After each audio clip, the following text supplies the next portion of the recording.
All right, good afternoon. We're going to go ahead and call to order today's sections of the departmental budget hearing, and we're going to begin with Parks and Recreation. I'm going to ask that the director sits in this seat here. This is the hot seat, okay? You can sit right here, and when you come up, do your presentation or give the clerk time to get the presentation up, and then we'll go from there. All right, first we're going to take Parks and Recs.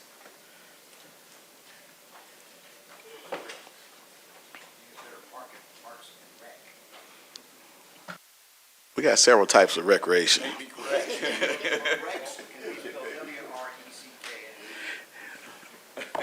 Well, some things are a rec. I don't know.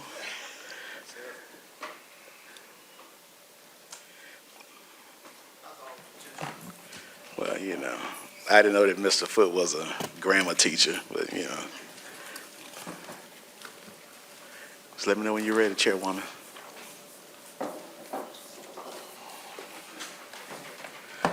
Are you going to put the presentations up there or just? Okay.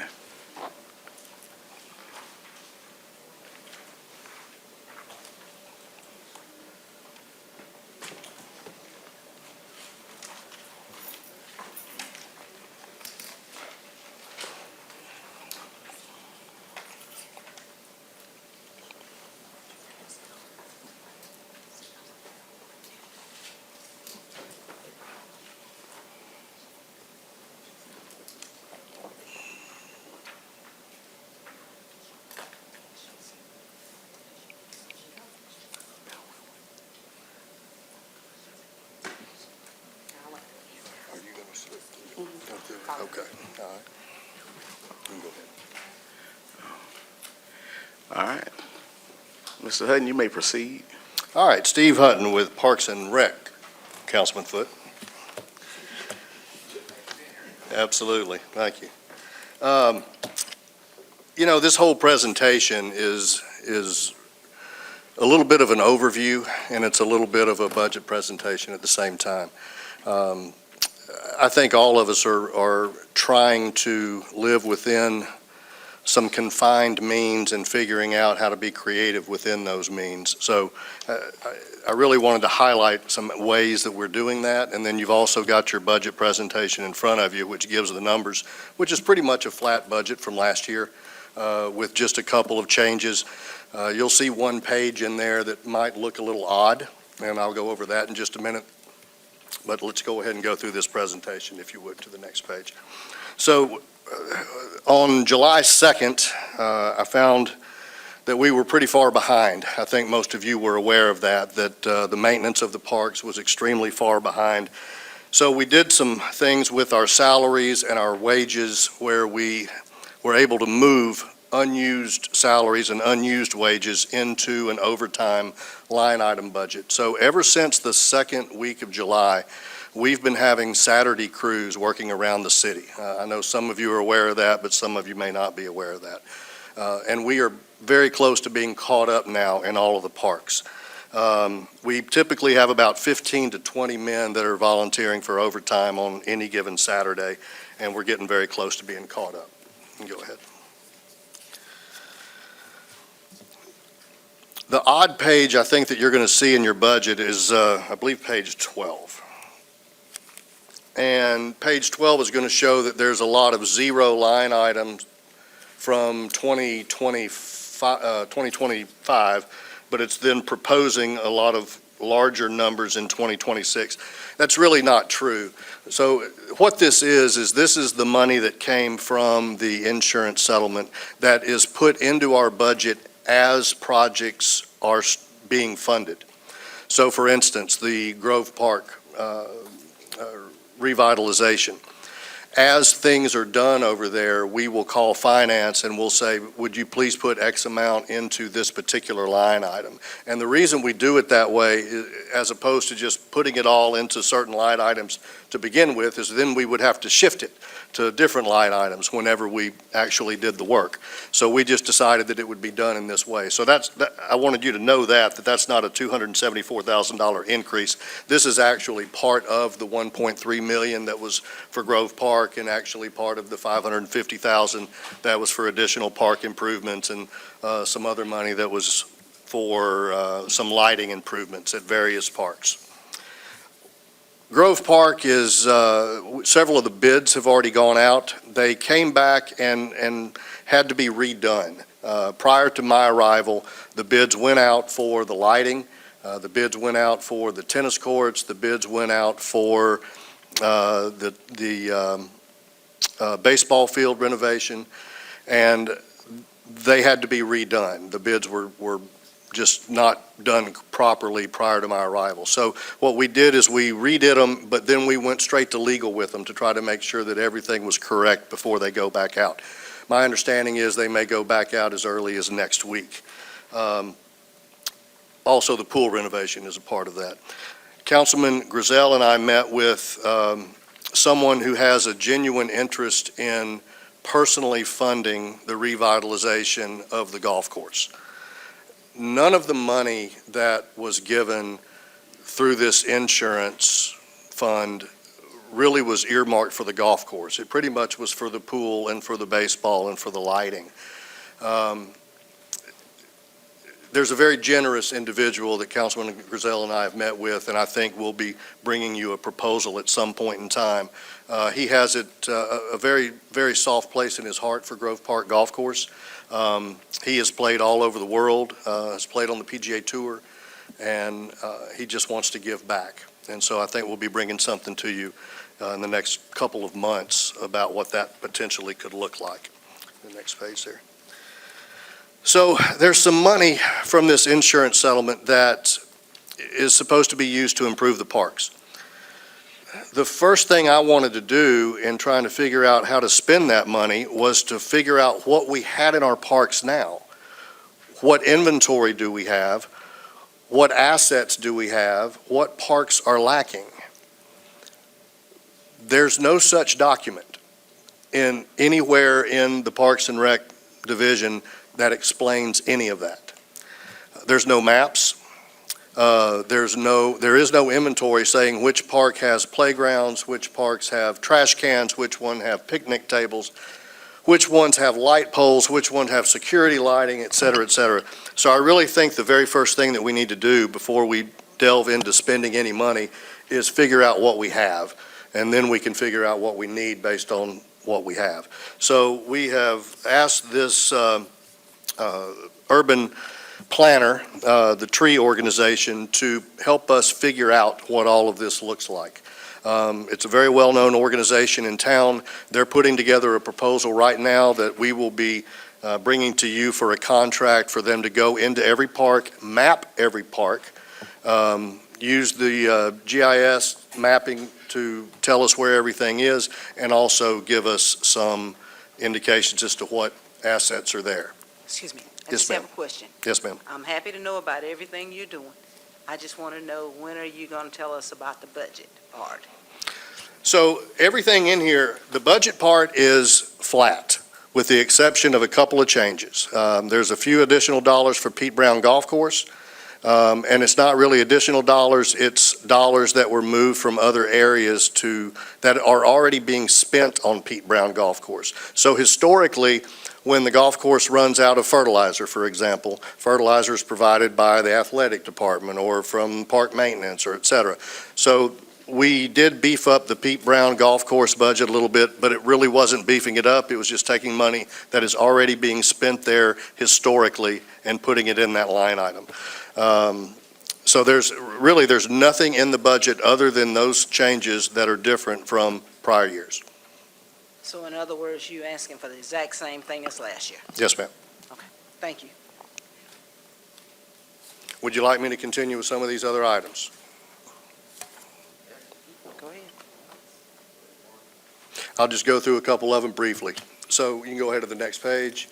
Mississippi State has sent 2 representatives down to visit with the zoo, to visit with Minell Gardens, and visit with me about helping us figure out what can be done with some of the other assets that we have in town. For instance, Mississippi State University now has sent out to all of their professors that their students are encouraged to take on a capstone project here in Jackson. Maybe it's a part of the zoo.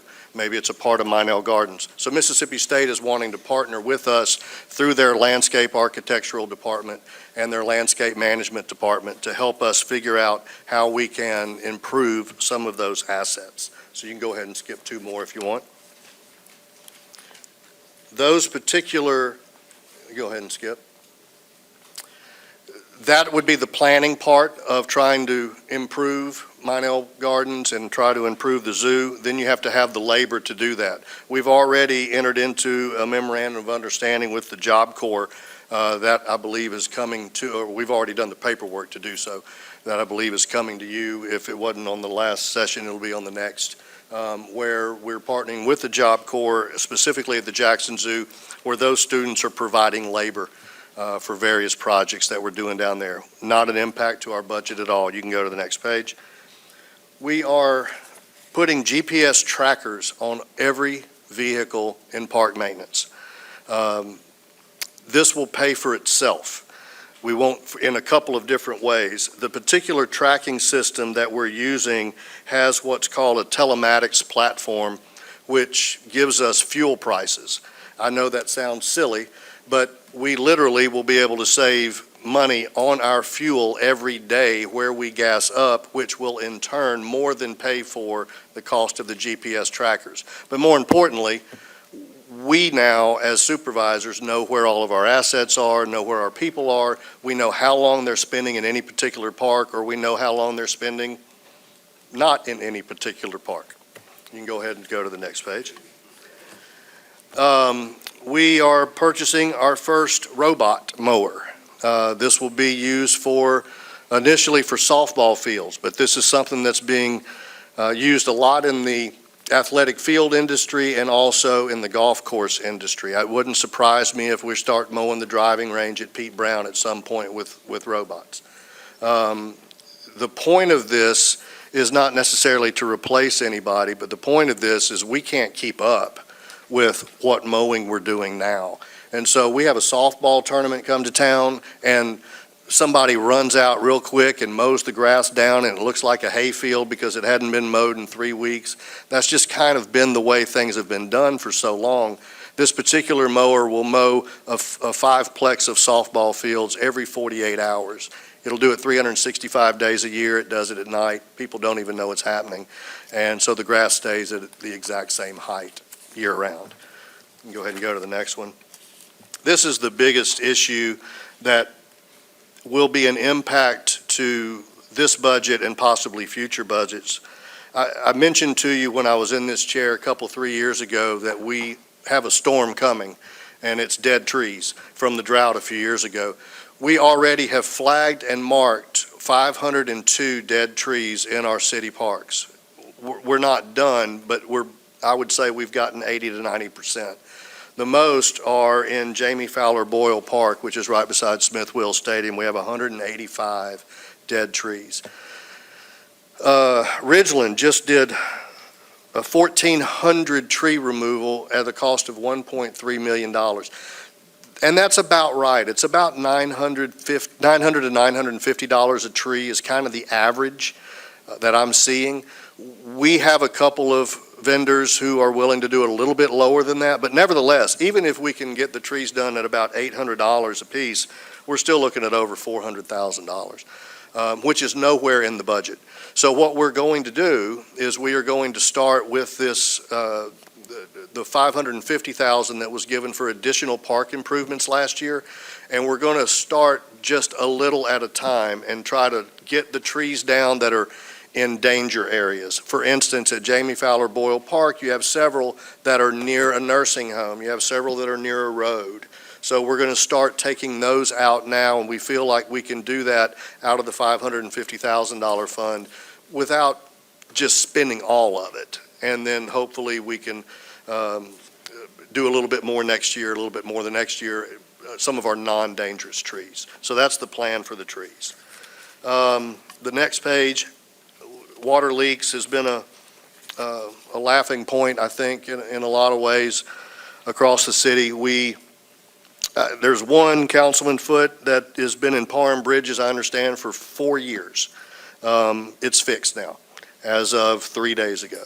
I understand that, and I've already received the invoice for the repair, so we're turning that into Jackson Water, and they're going to adjust a very exorbitant water bill from Parton Bridges, is what I understand. Smith Wills, there's a leak that we're going to work on next week. We can't even identify what meter it comes out of. So we can't even turn the water off to fix the leak. Jackson Water's unable to help us find that as well.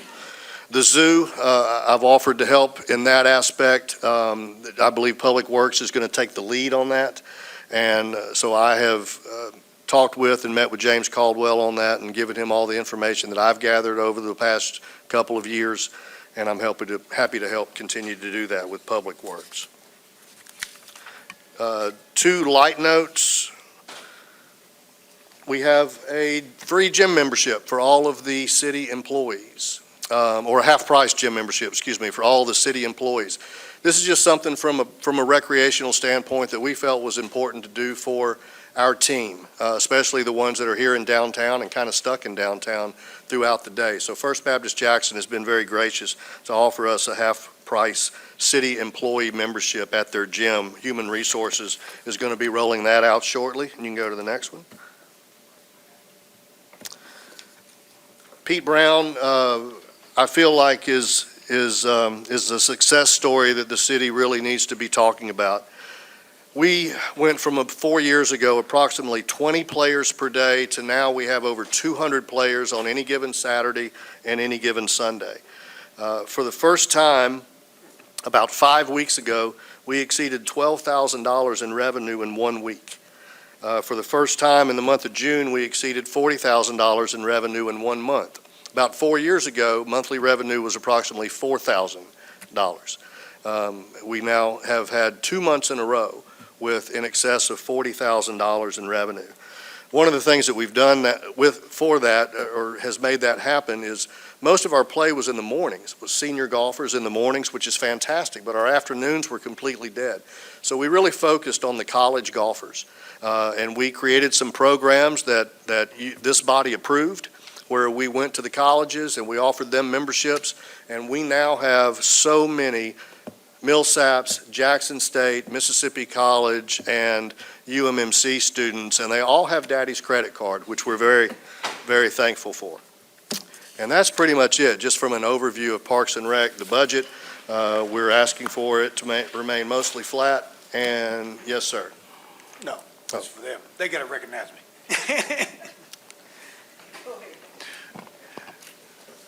Thank you, Councilwoman Clay. A couple of notes to supplement what Mr. Hutton has said. With the robotic grass cutting, if we can engage that, that would fold into our attempts to move the grass cutting people from Parks and Rec over to Public Works, so we can get a better handle on all public property maintenance. It does not seem to make sense to have individuals cutting grass at ball fields or the golf courses, if we can get robots to do that when we need those individuals, quite frankly, out here on the right-of-way and tackling other matters. So again, that would be a revenue neutral shift, but we would expect during the budget year to come and actually move some of the budget from Parks and Rec over to Public Works and combine that. Secondly, with respect to the trees, I don't want you to think, as Mr. Hutton made clear, but I want to emphasize, we are not trying to spend your $550,000 on tree cutting. What we're doing is taking a portion of that money, a small portion, and addressing the trees which are in the most dangerous condition and likely to injure someone, and doing that now. We're also going to have Public Works augment that work, as they have recently at the West Side Park, and take out as many trees as possible. We have winter coming. Grass cutting season will be coming to an end, thank goodness, in another 2 months. And so we'll take those Public Works crews and try and also work to pull out as many trees as possible, not with a contractor, but in what would be a slower season for Public Works. And then the third thing, as Mr. Hutton mentioned, we have to get a handle on the zoo leaks. It is not anything that we can continue to go further. I have been out there with Mr. Caldwell and Mr. Hutton. I have viewed the zoo leaks that are outside the perimeter of the zoo, but in Livingston Park. We have multiple leaks in Livingston Park. And so we talk about a zoo leak, it's really more than one leak. So I view the ones outside. We're working with Jackson Water to go back out there and do it inside the park inspection to figure out where those leaks are. But I just wanted to offer that additional commentary to what Mr. Hutton has already presented. Again, all with the intent of being revenue or budget neutral. Thank you. We're going to start with questions, and we're going to start with questions from Mr. Hartley and come down this way and go there, and max 3 questions, and then we're going to go back through, same as we did yesterday. Mr. Hartley. Thank you, Madam Chair. Gets on the third slide is my first question. You kept it. Mr. Tableson, I certainly appreciate that explanation. I did have some questions on that, the electric mower, and you said that has been used in other cases, in other parks. Yes, it's, we've got to be a little bit more forward-thinking in our technology than the city has been. We obviously need individuals who can do these jobs, but we need to best fit those individuals with the needs of the city. And Right-of-way mowing is not something that we can put a robot out there to do. But with the ball fields in particular, and apparently with the golf courses, the robots can help us. I say robots, the automatic mowers. I don't want Yeah. people to think there's robots running around. Excuse me. Yeah, my question was, do we need additional qualifications for folks commanding the mowers, or can we just, will it take off from its stand and like a carpet sweeper just go and do its thing? Or? It should take off and go and do its thing. Obviously, we'll have employees assigned and make sure they are properly trained and responsible for the equipment. I know that has been a point of emphasis over the last 6 weeks or so with any new equipment that the city buys. So, Mr. Hartley, we will make sure there is somebody specifically trained, but it ought to be minimal additional training to make sure they work correctly. Excellent. And you answered one of my questions about the tree removal. My question was contractors versus city crews doing that. I think like with several other things, there's an ideal balance to be struck between contractors and city crews.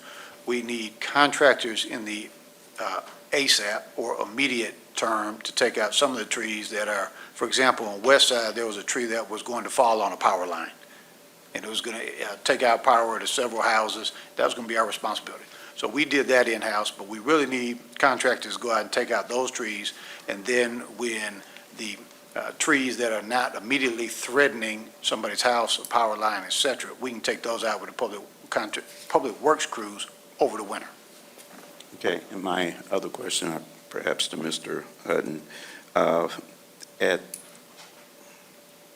you mentioned the zoo and the water situation. Is there any natural drainage ways there that we can have to have treated water going to that facility?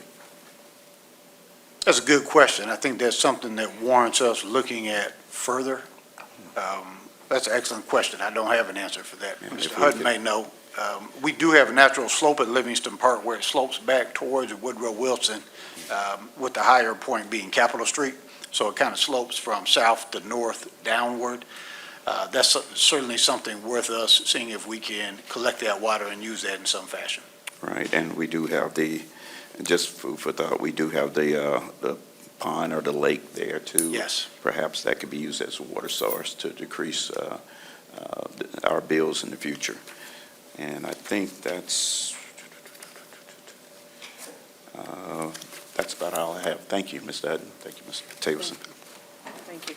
Mr. Goodell. Thank you. Mr. Hutton, I appreciate your presentation today. I have some revenue questions. How much money was generated at Buddy Butts? To my knowledge, none. Okay. How much has Minell Garden generated? Has what? Minell Garden, Oh, very little. Very, very in little. the ballpark of, I would say $5,000. I'm guessing. I'm complete guess. I just, based on how many people I know go there a week and how much the admission is, I would say that's pretty accurate, not counting special events. And say again? 5,100. I was off by 100. 5,100. Thank you. That was pretty sharp, though. What about the baseball parks on veterans? Do you have anything on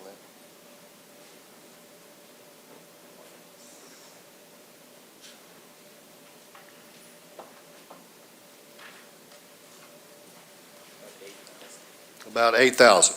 Okay. And recreation program altogether?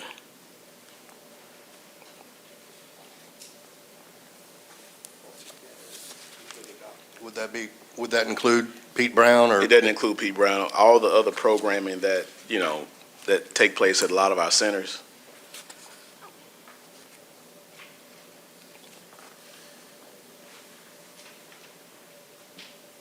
About 80,000. When we count first year today, it's like 120. Okay, so not counting the golf. Like 80,000. So 80,000, not counting Pete Brown. 80,000 minus Pete Brown, okay. Parks and Recs can be a really big generator of revenue for the city.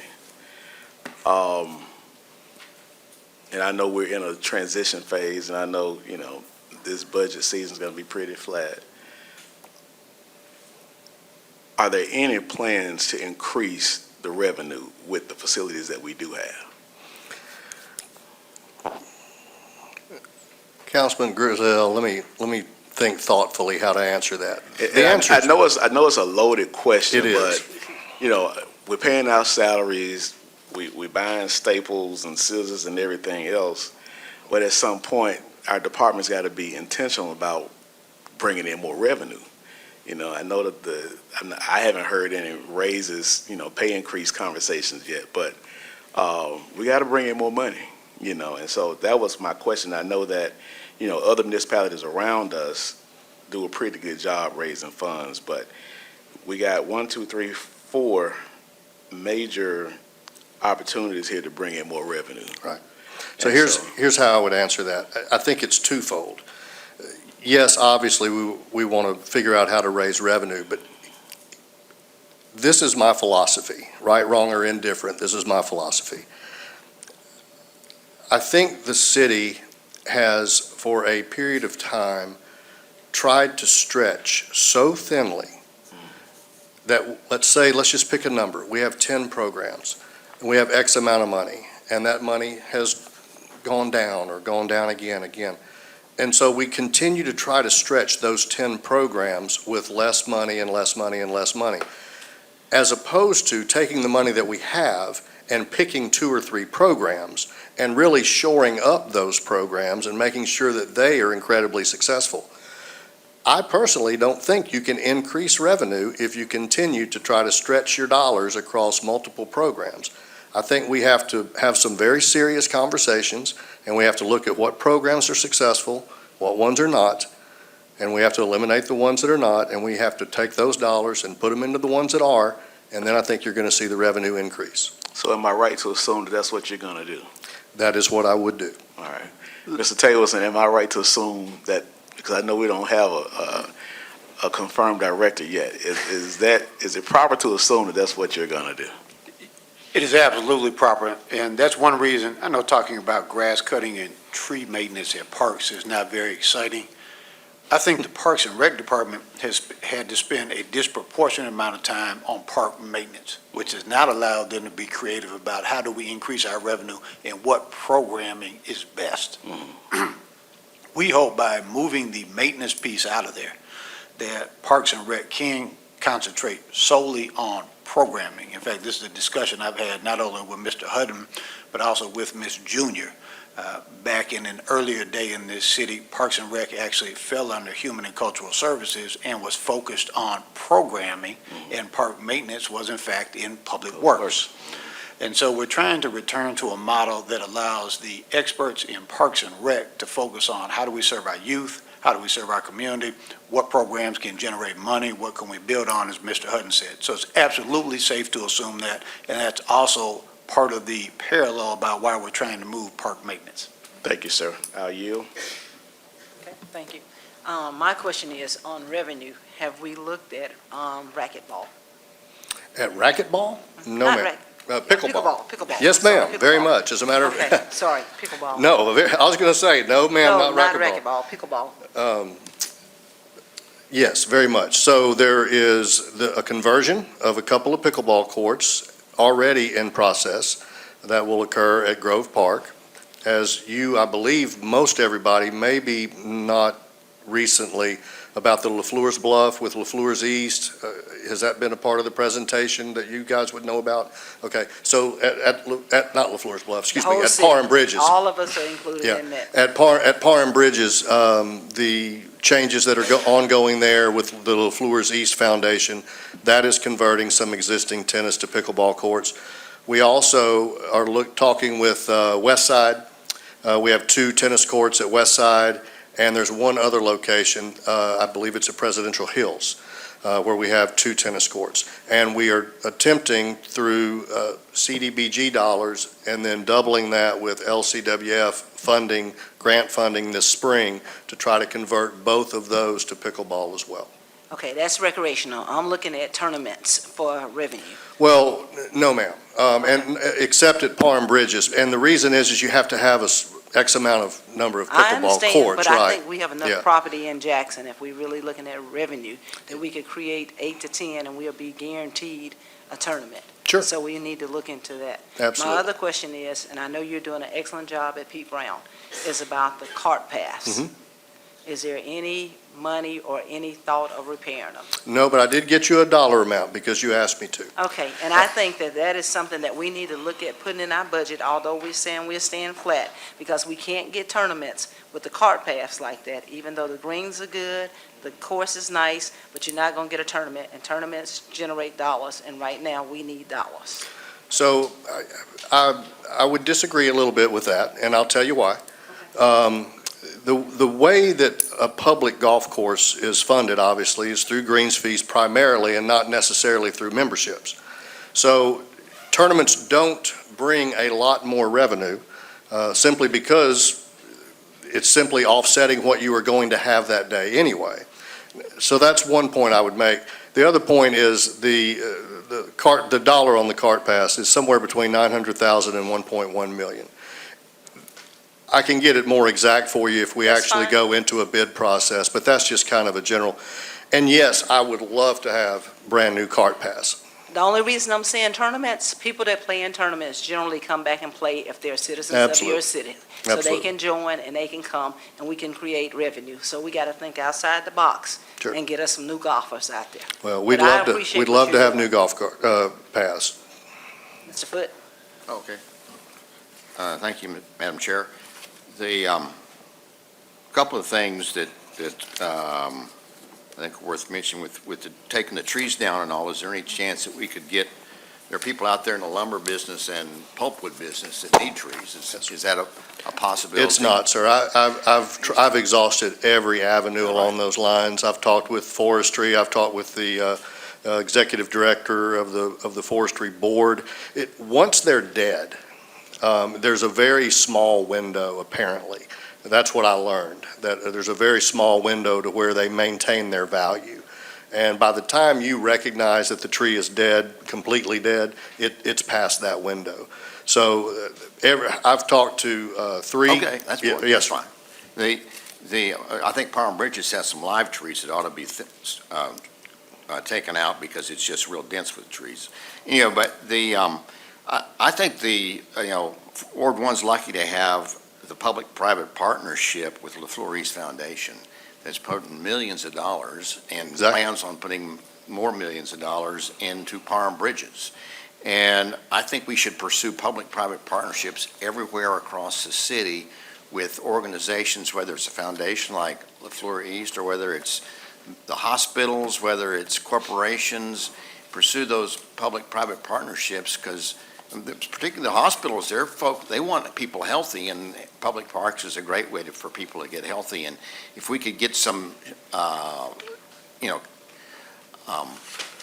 funds that way through their, involvement with the Parks and Rec Department, I think it would be really have the chance to really ramp up and improve a lot of our parks. Do we have 54 parks? Is that correct? 56. 56 parks. Well, sadly, That's way more than, as you well point out, than we can afford to take care of and provide all the bells and whistles that people would like to get. I mean, it's confined means, like you said, and we're stretched thinly trying to do that. So I think we need to, if we can get some public-private partnerships, I think that'd be a great deal. And we need to pursue those. I'm glad that you've got Mississippi State involved. And I would hope that there are other people within the state of Mississippi that would like to play a role in some of our parks in whatever constructive way they could.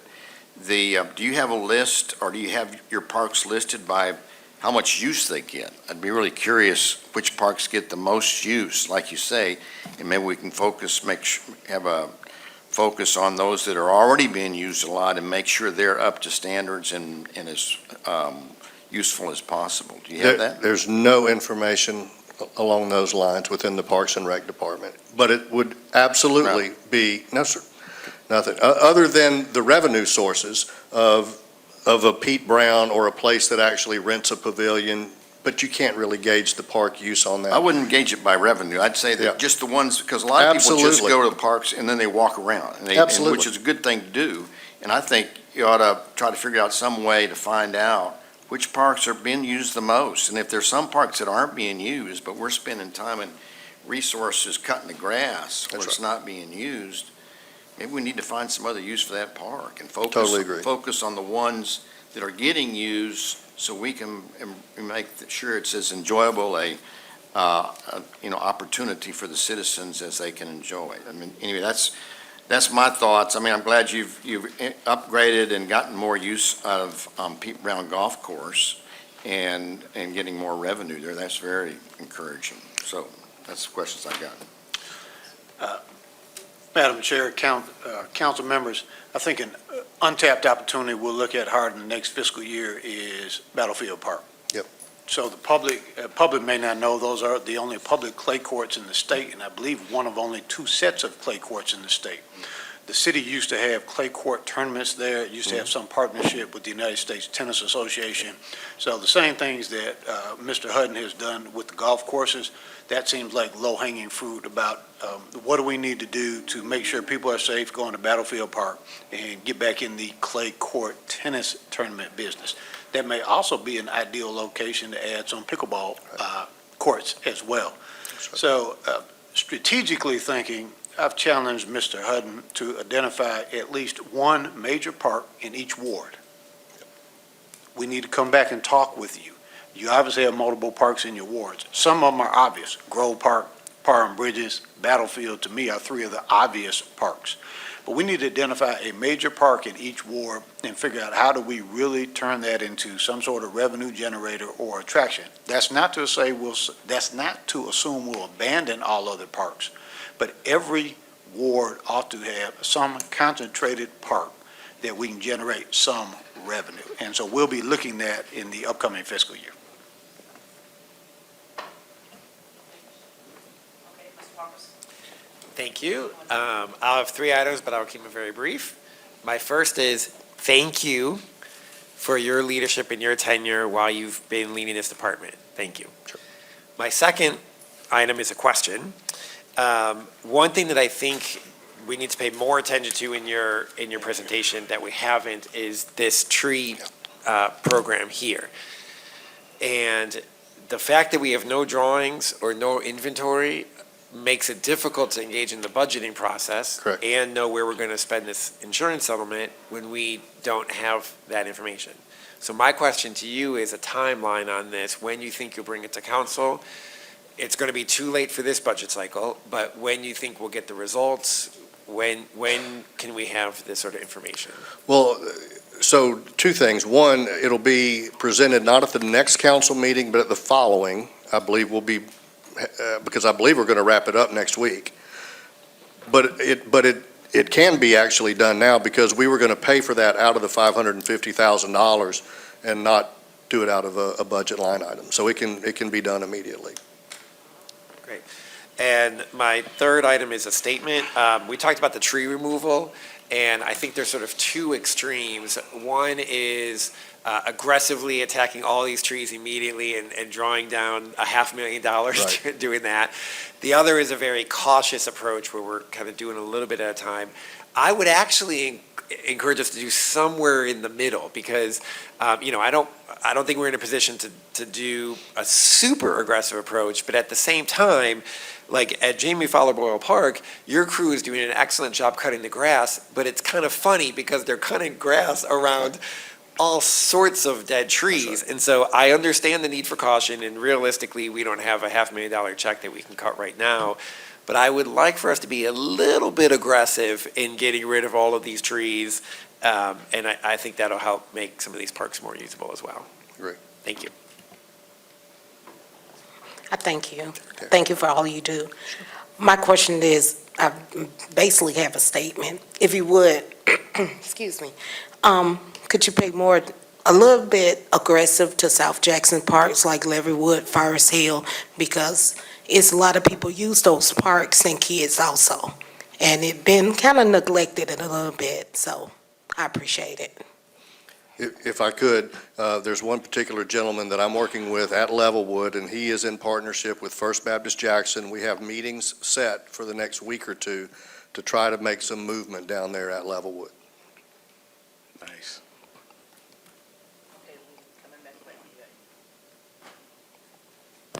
Thank you, Madam Chair. Mr. Hutton, just a couple quick questions. First, is Minell Gardens under your jurisdiction as well? I understand it is, yes, sir. Okay, can you give me an update on the status of that? It's horrible. Okay. Um, Money-wise, how's it looking in our budget? Money-wise, all this budget does is mow the grass. It doesn't plant new bushes. It doesn't create new signage. Minell Gardens, as you know, at one point in time was Nice. a beautiful botanical garden. People came from all over. It's not that anymore. The storm that came through a couple of years ago took out 3 or 4 trees. Well, the trees that it took out probably 25 to 30 of the plants and signs along with them. Right, and thank you for that. I don't want to make it Yeah. long. You had me at, it's a mess, okay? Yes, sir. It's a mess. My other quick question is security, lighting, and cost for that. And are you adding anything into the budget to reflect on? Yeah, part of the insurance settlement was dedicated to security lighting at the parks. As a matter of fact, I think we actually found another set of money that was dedicated towards that. So I know there's at least $270,000 that's dedicated towards security lighting. And again, that is why we need this inventory, so I know what's already there, so we can attack where it needs to be. Thank you, sir. Yes, sir. Real brief. One, how many unfilled positions do you have? In the entire department, I'm going to say 7 or 8. 7, 8, not bad. All right, and last point about Minell Garden, growing up, that was like the wedding venue. Yes, sir. And people would pay really good money. Yes, sir. Have you looked to probably seek out some grants that will help to turn that park around? Yes, sir. Because that's another, I know you got the clubhouse there, I know there was some work done there, I haven't been in there since the work was completed, but if we can really do something to bring a renaissance to that whole facility, I think that'll be great. The first step of that was the folks coming from Mississippi State, and I totally agree. I think we're on the right track. Excellent, thank you. Okay.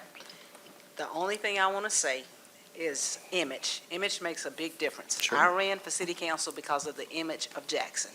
And I'm saying that to say, in Rotary, about 10 years ago, the zoo director came, and everything that she said was about getting down Capitol Street to get to the zoo. When you go to Millsaps, they never tell you how bad the area is to come to Millsaps. They tell you where the campus is and where to get off the interstate, okay? When we talked about Minell Gardens just a few minutes ago, the first thing we talked about was how negative it is.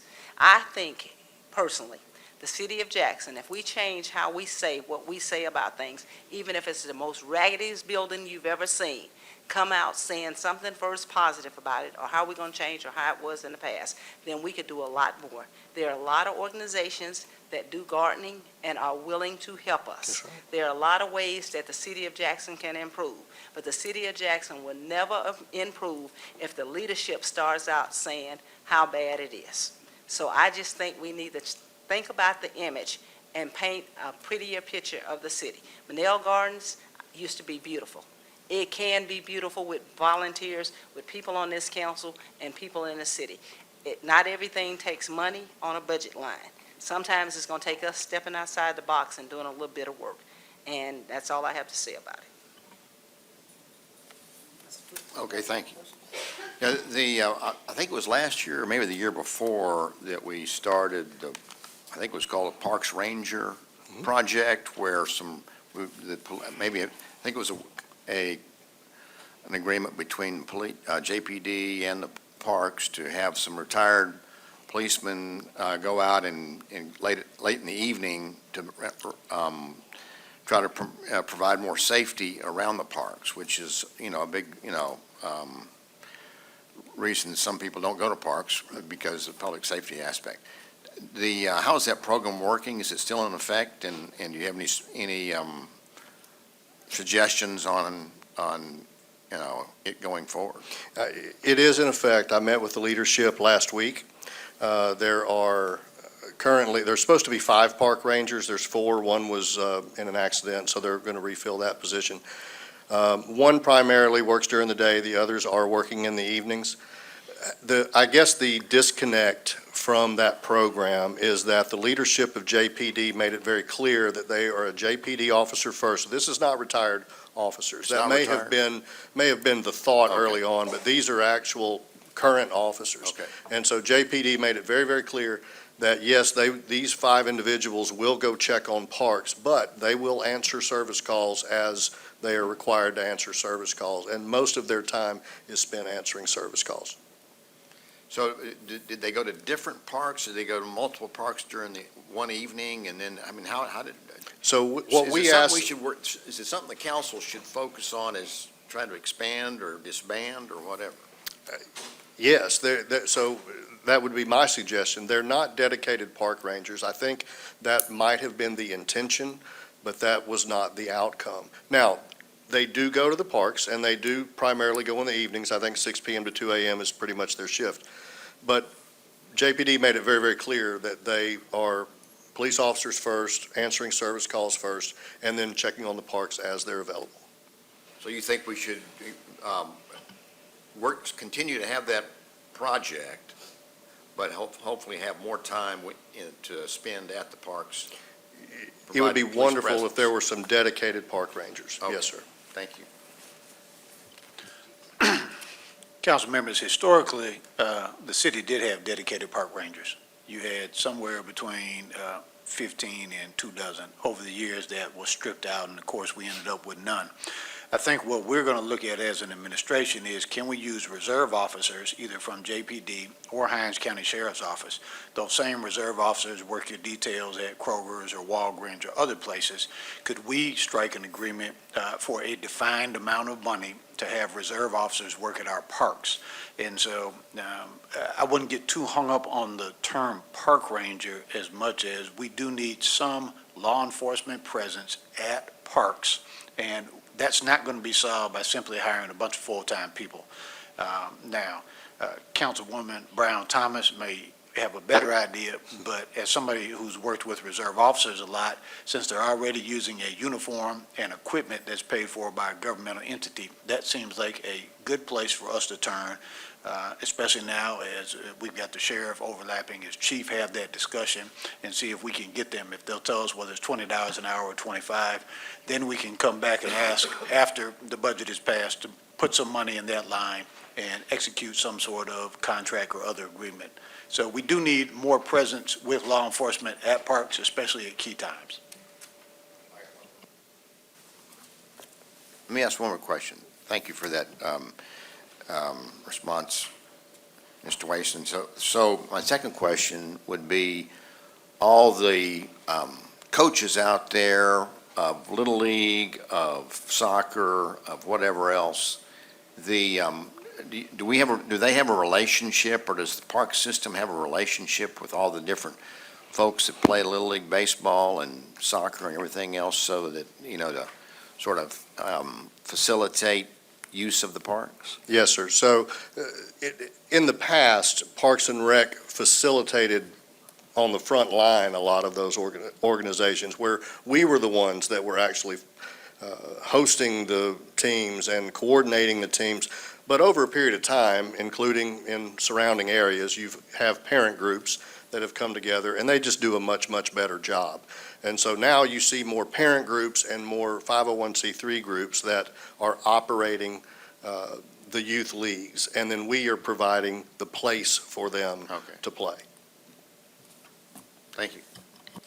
Any more questions? Okay, we've had an excellent discussion of Parks and Recs, and I think this is well needed, but we're going to stay on the budget because we have 8 more groups to present their budget. But what I am going to ask our council to think about is each month, we let a different department come and talk to us, or we have a special meeting or interest for the city, and let people come and hear what the departments have to offer and have suggestions, because the budget hearings have been very great, but we need to stay focused on what we are doing, and I respect the questions and think they're good. So now we will have Human and Cultural Services.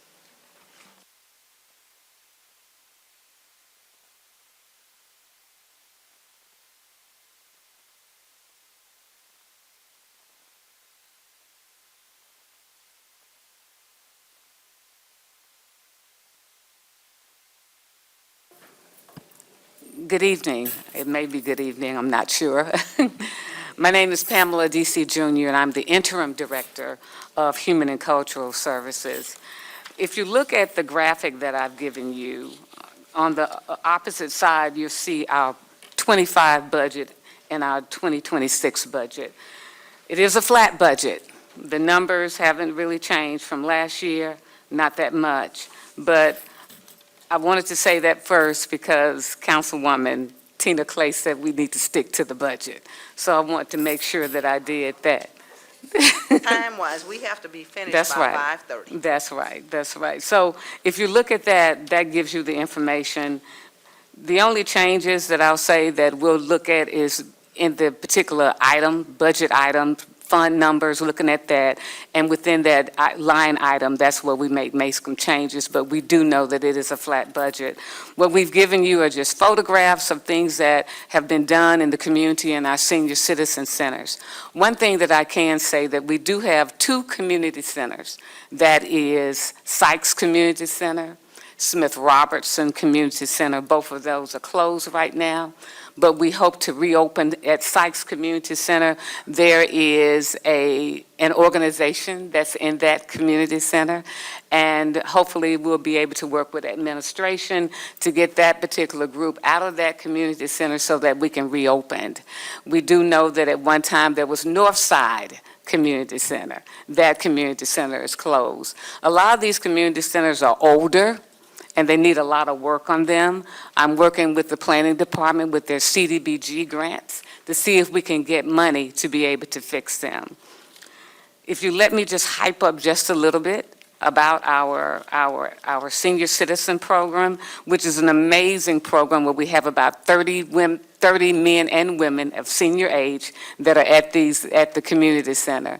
We love the work that they're doing. We're going to have someone from Jackson State, former professors from Jackson State, to come in and train our coordinators on how to think outside the box and do more programming with our seniors. Our ADA coordinator is a person who is really involved in different physical, activities. So we want to offer programs like Tai Chi. We want to offer programs like a walking club, book clubs. These are things that are important. If you look, one of our biggest programs that we had was the Jobs for Jacksonian program. And now I'm not sure if you know, but our staff were all furloughed, except for the staff that's working in the office. That was 32 seniors that were working part-time throughout Jackson. Now, that is through the Department of Labor, and they have furloughed our 32 people. And we realize that these folks need to work. So hopefully, they're going to come back. I was told that there was a positive conversation that they had with the powers that be with this program. So hopefully, they'll be able to start back working. We'll be able to recertify them so these people can come back and work. With our cultural component, Smith Robertson Museum and Culture Center, which is truly very important to me, I think about this room that they were in, and when I say they, I'm talking about when it was a school, and they said that no more educational funds would be given out unless all people are educated, and that was James Lynch, who was an alderman. So that place, Smith Robertson Museum and Culture Center, is very important to us. There's some problems with the window sills. We hope to fix those through CDBG grant. I've looked at that, and we've done some work at Tougaloo. And that's amazing, because now the roof is fixed. Not only that, but the flooring is fixed, the restroom is fixed. So there is work that's being done at our community centers. I have to say that we have an amazing staff of people that are behind me that work every day and believe in accountability. And if you don't mind, I'd like to have them just to stand up just very quickly behind me. Okay.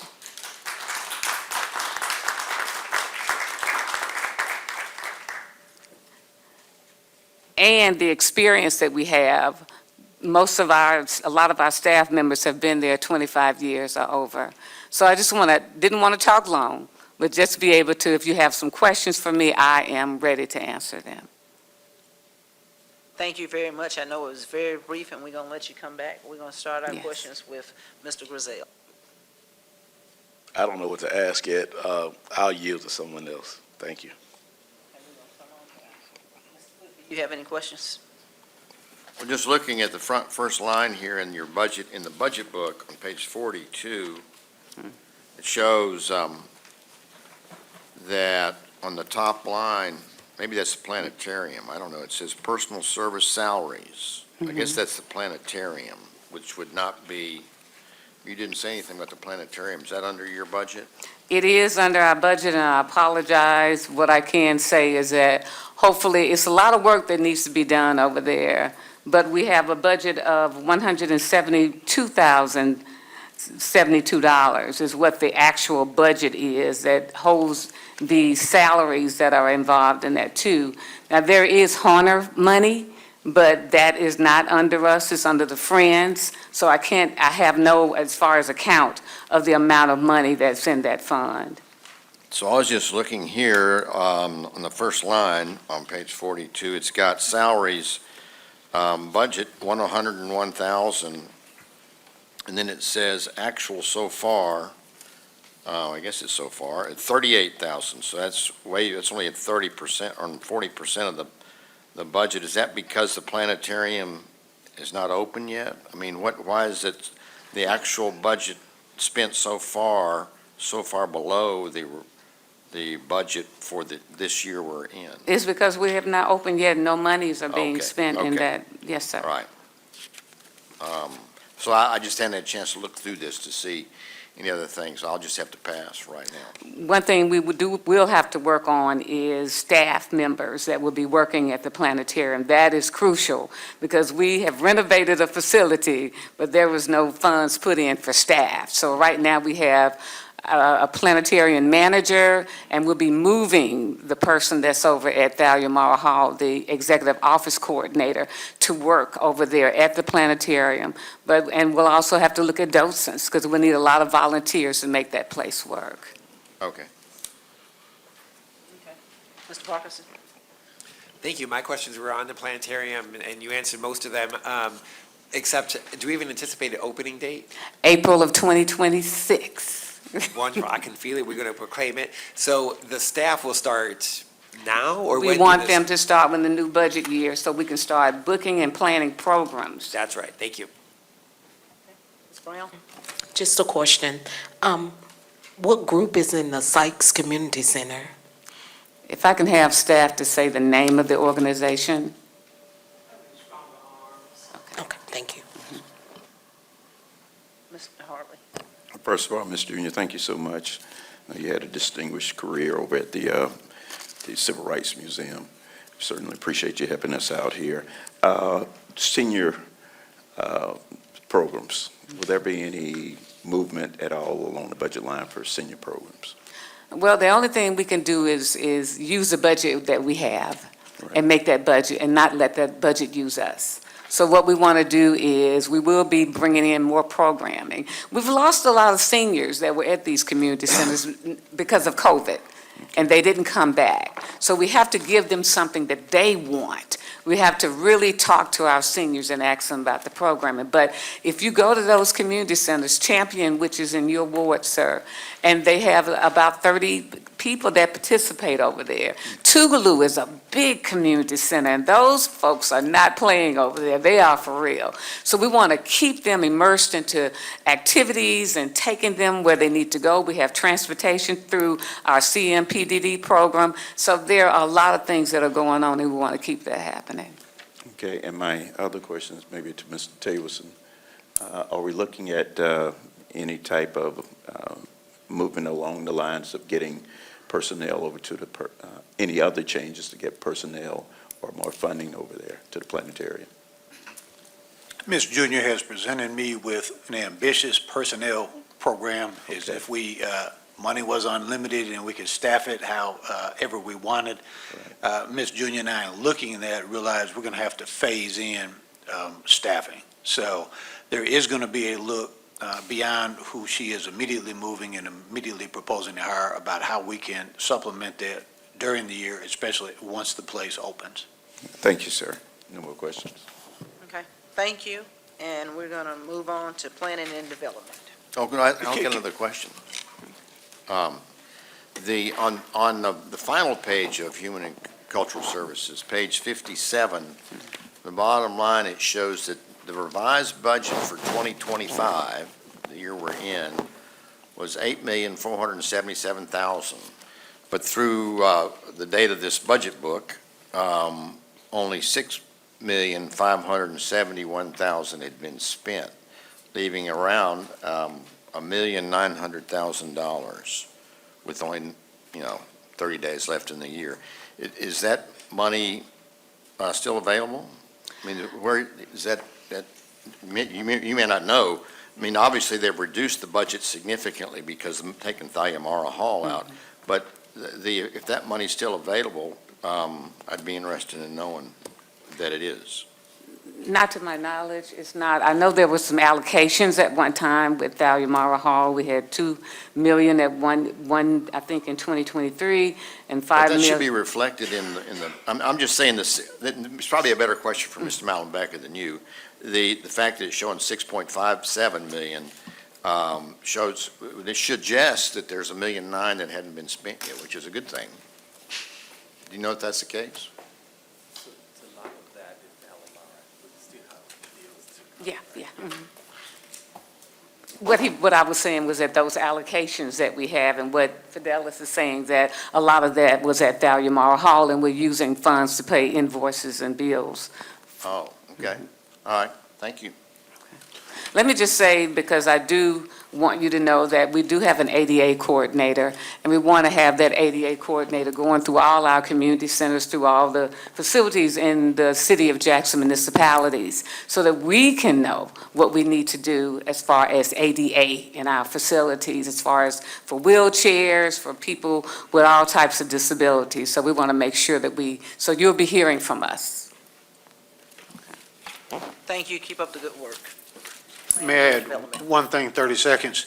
Ms. Junior is the first department director to bring me color-coded spreadsheets with respect to the utility bills that her department is paying, water, electricity, and gas. We have found several, what we think are phantom accounts. She's identified them. I've sent someone out to verify on the ground if they are phantom, so we can get those turned off. That's, of course, the type of leadership that she had when she was at the city previously and at the state, but that's also the type of leadership we expect going forward in this next budget year. And I had to give her All right. flowers on that. Thank you.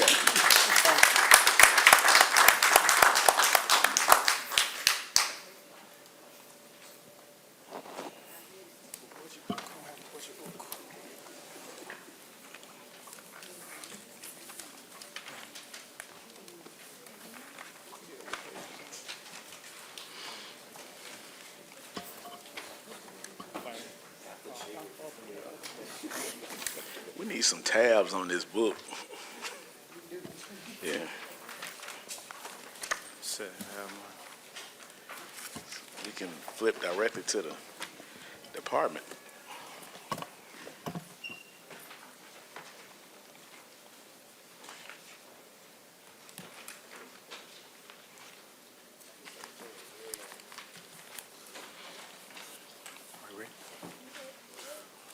Good evening, council members. Vaughn Anderson, Interim Planning Director for the City of Jackson. Since we're talking about budgets, I want to get to the budgets because I know we are on a tight deadline in terms of time, but I did want to make sure that we're talking about things that are pertinent to you all, which is the budget and how we divvy up things. We're relatively flat in terms of our ask, but we are asking for a 15% increase in our budget. It reflected on the, if you have the slide that I did provide for you all, on page 1. You see that reflected at the bottom there, 15%. In terms of how many people were in the planning department, we have 97 with 1 part-time. We have 11 vacancies. In terms of exactly how much money we are expending, on page 2, we have the expenditures list is divided up by divisions from the Office of Planning Administration, Land Use, Zoning, Historic Preservation, Planning and Administration, GIS Mapping, Rental Registration, the Office of Housing and Community Development, Development Assistance, Community Development, the Office of Economic Development, Business Development, the EBO, Equal Business Office. If you look at the percentages on there, I'll start with the Office of Planning. There's a 93% decrease. We're not asking for anyone else in that department. What we're asking for is the opportunity to match grants, mainly within our department. That's what the 15% really is for, particularly within J-Tran. Our services, if you're familiar with J-Tran, they've done fantastic work in terms of going after grants, but oftentimes we have to secure matching funds for them, and that's what we're asking for. I think that is something worthwhile in terms of being invested in. For those particularly who are vulnerable, we've had some challenges recently with a strike last year, so we did see a slight decrease in terms of ridership because of that. Prior to, we had a slight increase. Since that time, J-Train has revamped their website. They've created a mobile app. They've also provided opportunities for input from the community as it relates to One Line, which will connect our State Street corridor all the way down to Jackson State, who also so happen to also be creating a development called the Lynn Street Corridor. So right now, I also provided an additional slide for you. I know I gave you a lot of slides that talks about that, but that's where the main increase is coming from. In addition to that, our Economic Development Division has gone after a grant within the Mississippi Development Authority for site development. And that's important because we want to really grow our Northwest Industrial Park. If we're talking about we want to be vibrant and we want to bring industry into Jackson and to bring in additional revenue, I think it's important that we also look at investing within our industrial parks. So that's why we're asking for additional money. It's only a 15%, but that's really for matching monies. I want to go to page 3. Yes, there. If you notice there, there's a line item there that says streetlights, and that's $4,338,326. I'm not sure why or who. I have some suspicions, but I think maybe my predecessor or the predecessor before allowed our streetlights to come under planning and a budget line item. And I have a fiduciary duty to make sure you're aware of that, because for whatever reason, planning is supplementing or paying out of our budget for our street lighting. So I asked, or will be asking you in the future for a request to do our energy audit. Number one, we know a lot of our street lights are out. We can't account for that. We also want to know how many, where they're located, so when we have those conversations with energy, we can also have those conversations about a reduction. And that's why you see the reduction over there to 3,570,000. Because I think that we can find a cost savings if we do a true, authentic energy audit of all of our streetlights within the city of Jackson. It may not be our fault that these lights are, but it is our responsibility to repair those. But I want to make you aware of those kind of things that we're seeing in our budget that you may not have had an opportunity to really dive into. I did hear during the budget hearings about ideas about community development block grant funding. We only received $1.7 million. At one time, we received $3 million, but DOGE has cut a lot of HUD funding. The city of Jackson is an entitlement city. That's just a fancy way of saying that by our population, we're allocated certain monies from HUD. However, we're getting less, and I know there are a lot of needs. Human and Cultural Services has needs. Parks and Recs has needs. The only problem is there's only so much money we have. In addition to that, we've also had to enter into a VGR, a voluntary grant reduction, because of some things that may have occurred with the HUD 108. The VGR will allow us to pay off the HUD 108 loan, and it'll allow us to freely develop as long as we keep within the national objectives for HUD. However, we'll be using some of our money to pay off that loan. So I want to make you aware of that. And the reason being because we want to get from those restrictions, we want to make some of the corrections that have happened in the past. So I wanted to make you aware of those kind of things that we're dealing with right now within our housing department. Our housing department also helps with our blight. They provide capital for CDBG money toward our community improvement division to handle some of the blight. I know the city council has been generous enough to allow some allocations to increase the number of officers that we do have. There are a lot of needs within Jackson. I know there are TV stations that talk about it every Tuesday, and we recognize that, and we know that you receive those calls because we receive those calls. But we want to address that in a meaningful way. So we're allocating monies from CDBG Community Development Block Grant money, which happens to be in low to moderate income areas. That's the only way we can do it, by following those regs. We do that, but we're also looking for ways in which we can capitalize on philanthropic organizations. We've reached out to Community Progress. It's a nonprofit NGO, non-government agency, that's helping us to secure additional capital to deal with blight. The mayor's also working with the Development Fund, and we're looking to create a MVA, market value analysis, so we'll know where everything is. But I want you to know that we are, and we do take blight very serious. Thank you last year for allowing us to get additional code enforcement officers. On page 5, I think, is where we reflect about how many individuals we have within our departments, particularly for community improvement. That is on, let's see here. Bear with me. That's on page 14. That's community improvement. Currently, we have 9 code enforcement officers, 2 managers, 1 that handles most of the day-to-day operations within, and also 1 manager that goes out in the field, which is Mr. Brunson. And I'm sure you know Ms. Graves. I know Mr. Parkinson, I always want to give him a clap because we always get those emails from you every day. And we appreciate those, but we want to recognize that your ward, just like Ward 6, just like Ward 5, Ward 4, Ward 2, and Ward 1 are important to us. And of course, Ward 3 for Councilman Stokes is important to us.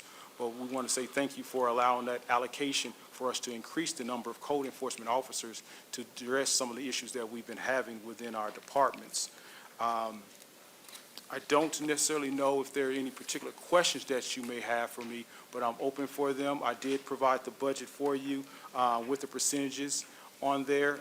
There may be some questions on page 4 where it talks about this Siemens settlement account. And there's that's something that's very interesting that I saw. Wanted to find out exactly where that money came from. I don't think it should be in our accounts. I'll be transparent with you, it was moved there for Livingston Park, for a amphitheater.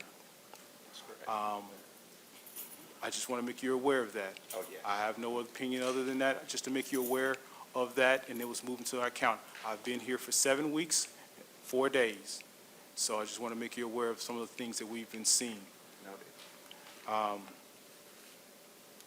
With that, I'll open up for questions. I'm ready to answer any question you might have with regard to our budgets. Okay, Mr. Foote, you're going first with your 3 questions. Okay. They appreciate your presentation here. I think you're right to focus on street lighting. I think we all need to be better informed about that. Efforts I've tried over the last 10 years and never been able to find out the actual, if there's a contract we can look at. They bill us this, whatever it is, $400,000 a month, it seems like. And it's a lot of money, and obviously there's not a good process in place to identify the lights coming out. I don't know what the best process is, but we need to explore and find a better process than we've got right now to identify the lights so that they do get fixed in a timely manner. So, I'm, on board for listening, whatever you can come up with on that regards. Absolutely. The fact that it's coming out of planning as opposed to Public Works says a lot about what was going on. But we will correct those problems, but we have to do it in a very deliberate way. We do that by doing an energy audit, so we can assess every last one of our lights and find out what the condition they are, and also we can map those out so that we'll know in the future, so that future, council members will know, as well as our departments, whether it stays within planning, which I don't think it should, or it goes back to Public Works, we'll have something to really follow through. We'll have that item to be able to meaningful have conversations, and we can hold energy accountable if these lights we're still being charged. They have a Right. fiduciary duty to do right by the city of Jackson, even if we have to talk to our Public Service Commission. You're right. For what it's worth, the city of Clinton pursued They the did. Entergy over this in a They- a lawsuit. lawsuit. And I don't think they got anywhere, but they had the same issue of, how is it you're coming up with this billing? Because normally they depreciate their equipment over time, and all those light poles should be fully depreciated now. We shouldn't be paying, I don't think, the amount of money we That, are. in addition, if you're using LED, you should see a cost savings over time from a carbon-based lighting. So those are some things that should have happened, that Right. might not have happened, but we will look Okay. into it. So I want to Good. make you Let me aware of move that. on Okay, so I'm the sorry, purpose I'll of- go ahead. No problem. The code enforcement officers, we've got 9, I appreciate that.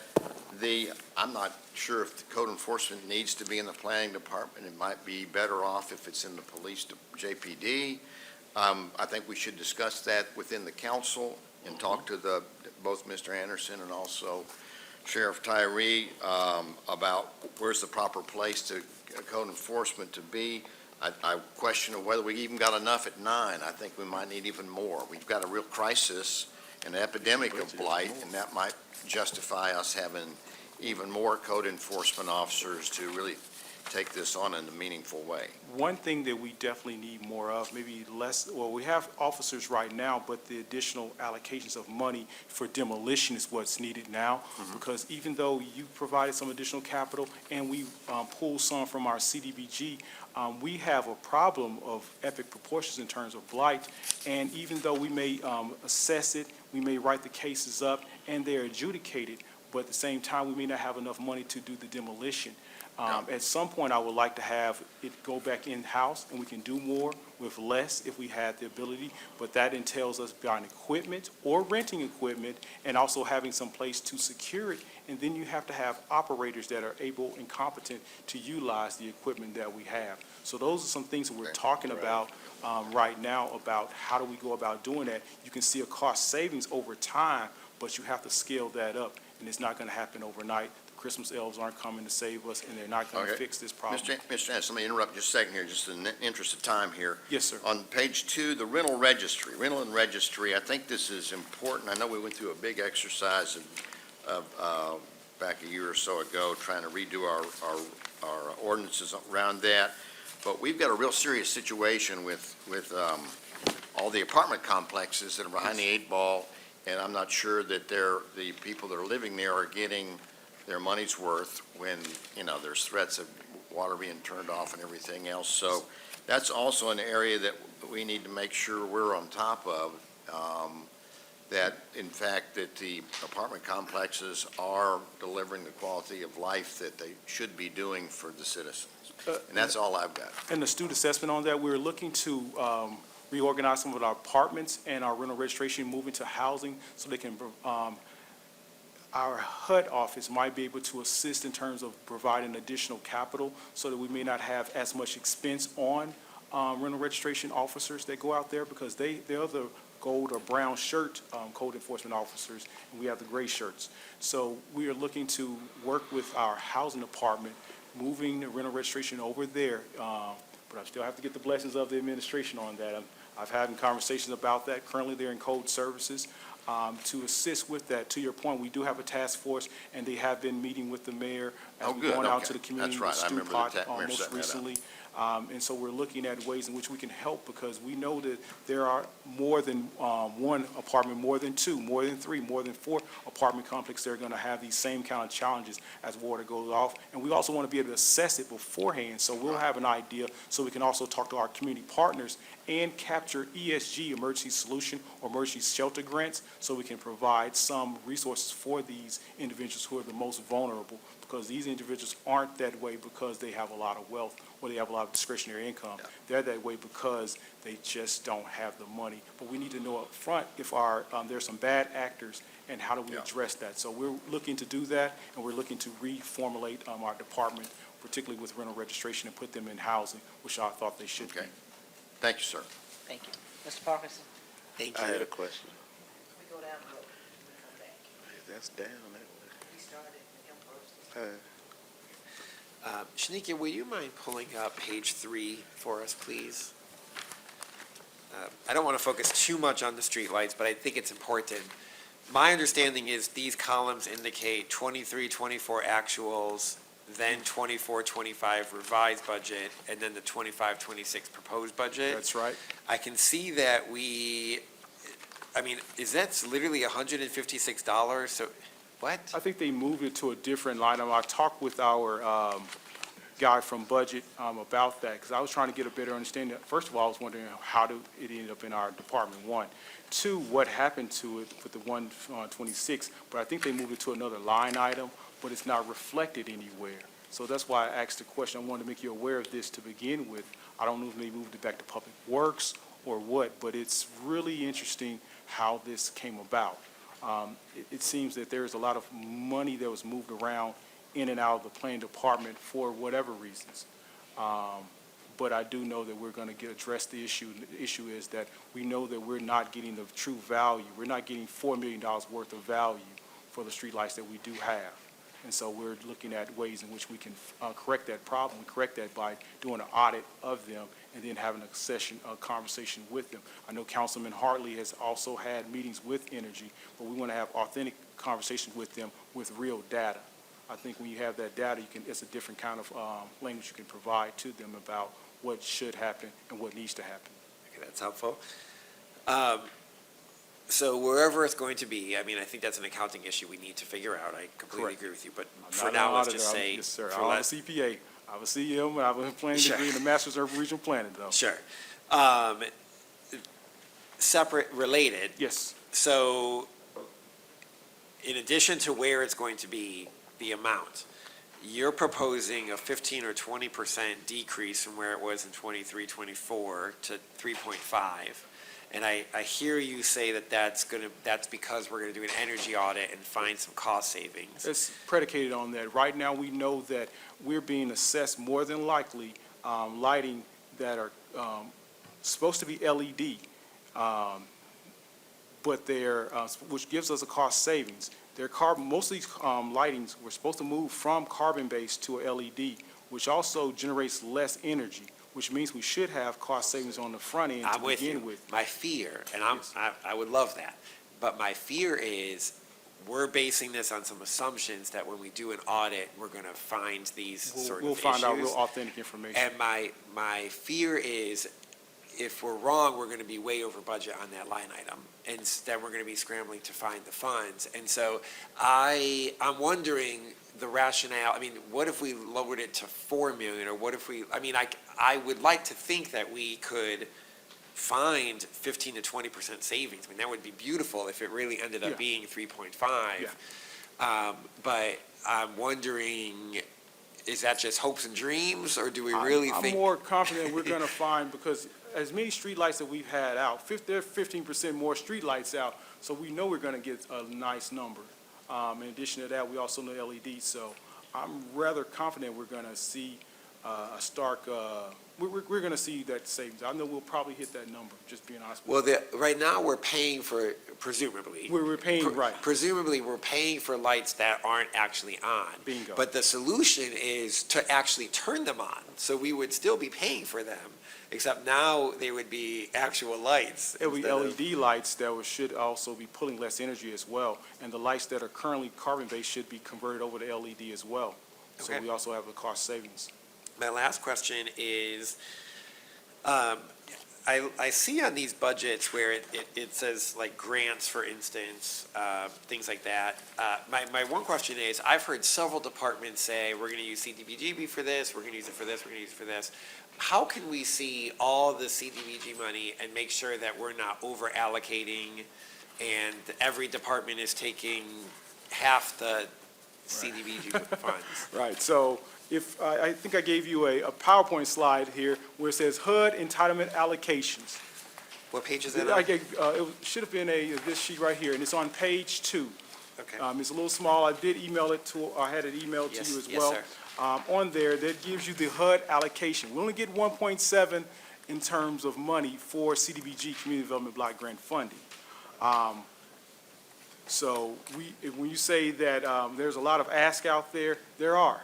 And we may not be able to meet the needs of everyone that's asking for money for HUD. We can give them something, but we can't give them everything. And usually with CDBG, it's usually to supplement, not to pay for everything. And so we can provide some money to deal with blight. We can provide some money to deal with our human and cultural services needs and our parks. The beauty of it is that we get those allocations yearly. So we may not be able to get it this particular fiscal year, but we can oftentimes provide some resources to them down the line, maybe not this year, maybe next year. So keep that in mind when we talk about allocations though, but we get money for CBG. We also get ESG, which is emergency shelter grants. We also get HOPA, Housing Opportunity with People AIDS, so that provides housing for vulnerable folks from that level, and home funds for those who may have some needs in terms of housing, and they call them DPA, down payment assistance. Yeah, there's a suite of grants. I think that's Correct. going to be important for us to keep in mind. And those monies come to us because of our I'm sorry. Oh, yes. Okay, I'll be quiet, Council. Yes. Yes, ma'am. Yes. Thank you, but we want to be educated. Please come back and educate us. Absolutely. Okay, Ms. White?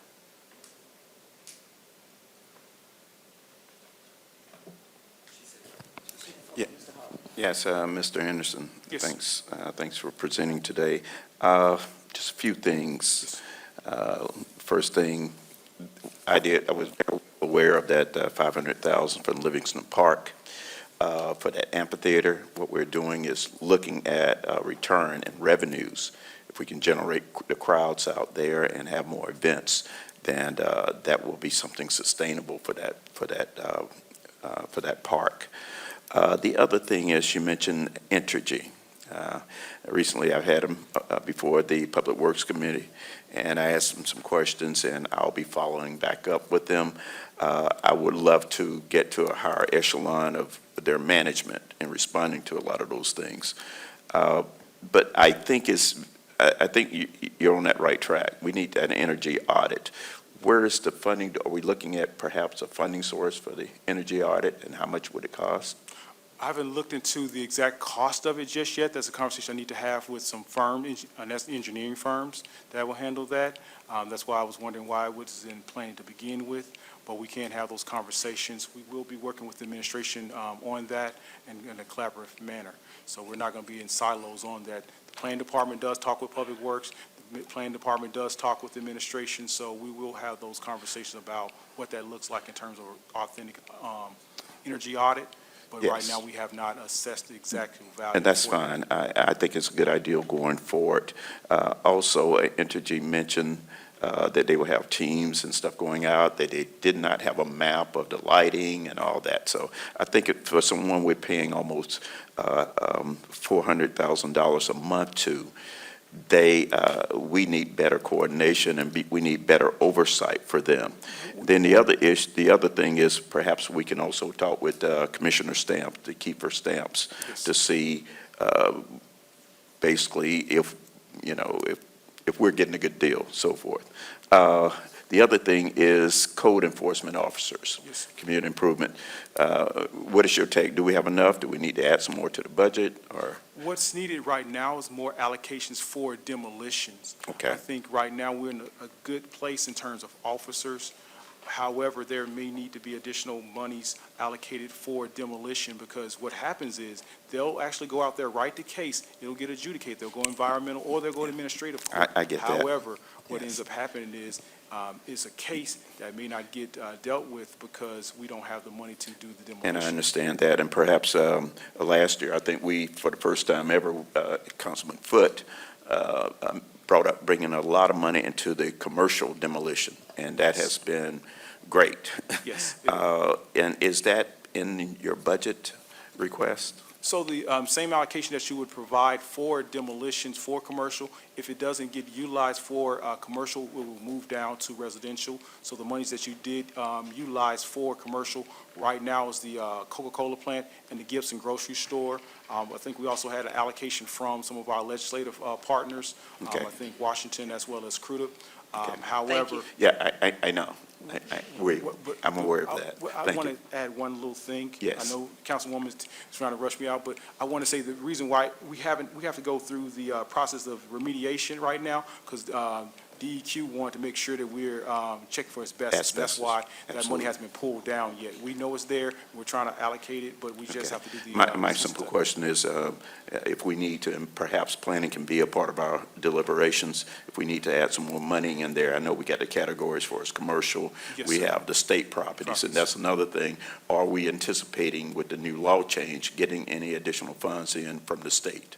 Secretary of State's office specifically? Yes, there should be some monies being allocated from the state, because most of the properties that we're taking down are tax forfeited properties. These are properties that individuals have failed to pay tax on for 3 consecutive years. As a result, they end up with the state, and so the city gets complaints on them. We have a news story that doesn't. I'm aware of it, sir, Yes, and my I'm gonna cut question. you guys completely off. I'm sorry. okay? Okay. We're gonna yes, move on to ma'am, yes. Mr. I Griselle, don't because the I don't people have from the anything. public are gonna come in, and so we'll bounce back on that one question. Yes. I don't have anything. You don't have it? Okay, go ahead, Mr. Hartley. Funding, revenue, that's what we're focused on. I'm looking at the funding from the state. Can we at least go and before we complete this, see if there's going to be, or see how much revenue we're going to be getting in from the state? Because now it's a state law where they provide. So as a follow-up, can you go back, maybe talk to the Secretary of State's office, someone else, and see what number, very conservative number we can plug into our budget? We can have that conversation. All we need to do is find out the number of houses that were tax forfeited, and we'll have that conversation with the Secretary of State. So Right. I'll We know work that with the, there's community generally improvement team. 1,900 state properties. Yes, sir. The other question is, I agree, code enforcement, I think we have enough, but we need to work on changing those laws to make it the penalty a lot more stiffer. That's where I believe we're having this breakdown at. Rental registration, do we have any vacancies there? Rental registrations right now, we don't have vacancies in rental registration. Again, they'll be repurposed to our housing department. So right now, we're in the process of doing some reorganization within that division. So it has not taken place just yet, but right now, no. I can't say in the future that may not occur after we've Okay. reorganized. Thank you, Mr. Anderson, appreciate it. Yes, sir. Thank you. Okay, it's 5:40, and our public meeting starts at 6, so we're gonna adjourn for the day and pick everybody back up Friday. Okay. So- Just a comment, and, this is sometimes first times we get to ask some of these deep budget questions. Is there any way we can move the meeting to earlier during the day so we have more time and to work with? I asked the council members that were here on yesterday, and they said they had rescheduled their days based on us changing meetings and times, so they could not. So we will talk about it, and we have to post what we're going to do. So as a council, we'll talk about it in just a minute and see what works best. And if we can do that, we'll post it, but we have to give the public notice. And so we have to follow all the rules, so we'll make sure that we do what we need to do that.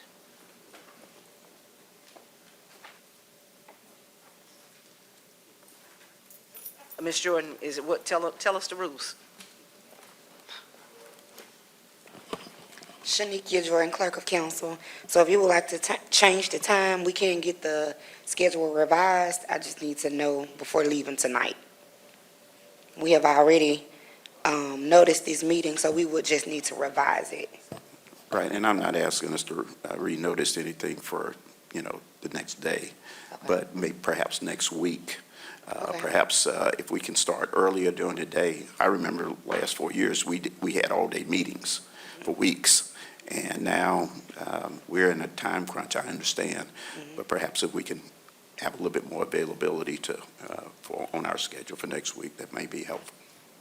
Mr. Hartley, I think, last 4 years, we would schedule too many departments in one time, and all those long meetings didn't yield any better results than what we had. And so I think if we did a better job scheduling the departments, maybe take 2 at a time, then we can have more meaningful conversations and have time to ask more than 3 questions. I'm going to say this, I'm new to this process, so I'm following the schedule that was presented and the time frame. So I don't mind us doing anything longer or different, but we need to come up with what we want to do and how we want to handle it.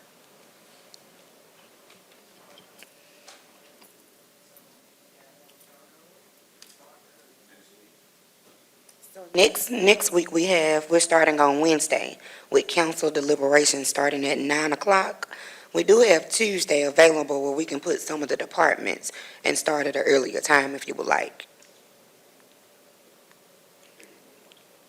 Okay. And we can add some of the departments that are continuing to linger and wait for the next day. We can add those to Tuesday. About what time?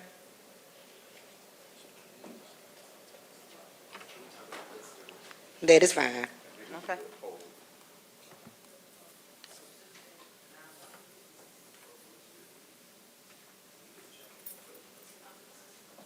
All right, you're adjourning. You can adjourn.